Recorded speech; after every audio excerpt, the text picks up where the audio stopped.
সাথে মৎস্যজীবীদের জীবিকার নিশ্চয়তা দেওয়া মৎস্য প্রাণী সম্পদ মন্ত্রণালয়ের কাজ। এই মন্ত্রণালয়ের সাথে মৎস্য অধিদপ্তর, মৎস্য গবেষণা প্রতিষ্ঠান, মৎস্য উন্নয়ন সংস্থা, মেরিন ফিশারিজ একাডেমি সহ সবার সম্মিলিত প্রচেষ্টায় আমরা মৎস্য সম্পদে ভরপুর একটা দেশ গড়ে তোলার জন্য কাজ করে যাচ্ছি। বাংলাদেশ অনেক সুন্দর একটা দেশ। এই দেশ নদী মাতৃক শুধু নয়, এখানে হাওর, বাওর, বিল, প্লাবনভূমি, পুকুর, দিঘি, জলাশয় দেখতে যেমন সুন্দর, তেমনি সবগুলোই নানা ধরনের মাছের আধার। এর সাথে জড়িয়ে আছে আমাদের লক্ষ লক্ষ মৎস্যজীবীদের জীবন ও সংস্কৃতি।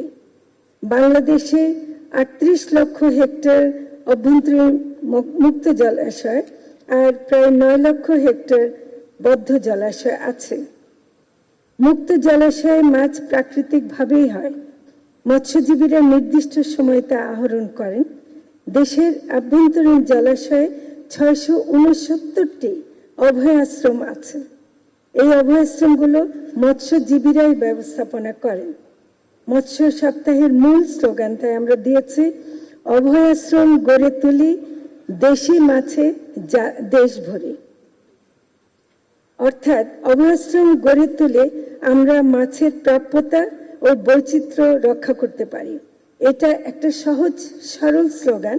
এর মাধ্যমে দেশের মানুষের, বিশেষ করে সাধারণ মানুষের পুষ্টির চাহিদা মেটানোর মতো বড় কাজ করা সম্ভব।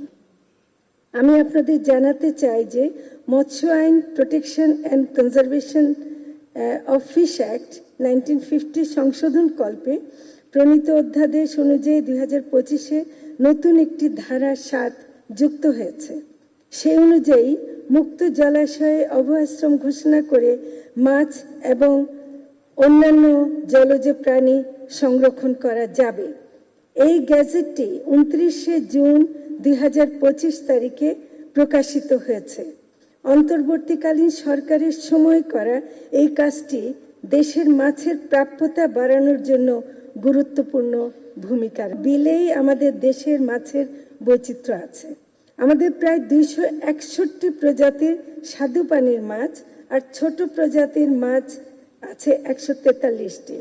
এর সংখ্যা আরো বেশি ছিল। অনেক প্রজাতি হারিয়ে যাচ্ছে।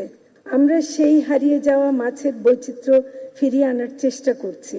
আমাদের মৎস্য গবেষণা প্রতিষ্ঠান অনেকগুলো ইতিমধ্যে ফিরিয়ে আনতে পেরেছেন। ছোট মাছ খেতে আমরা সবাই খুব পছন্দ করি এবং পুষ্টির দিক থেকে এগুলো অনেক সমৃদ্ধ।